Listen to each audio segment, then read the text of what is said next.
Hi my self Rahul and I am doing PhD in English. If you think I am wrong, you R right. त्याचं कारण असं की माय self हा एक reflexive आणि इम्पेटिक प्रोनाउन आहे, जो की सेंटेन्सच्या मिडलमध्ये किंवा एंडिंगलाच येऊ शकतो. आणि माय सेल्फ या शब्दाचा अर्थ होतो मी स्वतः एखाद्या गोष्टीवरती भर देण्यासाठी. आता मला जर म्हणायचं असेल की माझं नाव राहुल आहे, तर मग मी स्वतः राहुल आहे असं मी कशाला म्हणेन? जर तुम्ही असं म्हणत असाल तर तुम्ही चुकीची इंग्लिश बोलताय. आता तुमची पण चूक नाही, कारण का बॉलिवूडने आपल्याला तसंच सांगितलं.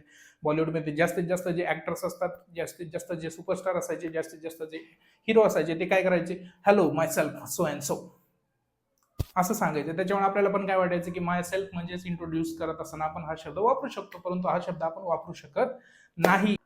इन शॉर्ट, माय सेल्फ स्वतःला इंट्रोड्यूस करत असताना यूज करू नका. त्याचा का जर तुम्ही तो यूज केला तर त्याचा असा अर्थ होईल की तुम्ही स्वतःवरती भर देताय किंवा समोरचा किंवा तुम्ही स्वतःच्या आयडेंटिटी बद्दल शुअर नाहीये. जसे की काय, माय सेल्फ राहुल जर म्हणत असेल तर मी स्वतः राहुल आहे असं मी समोरच्याला सांगतोय.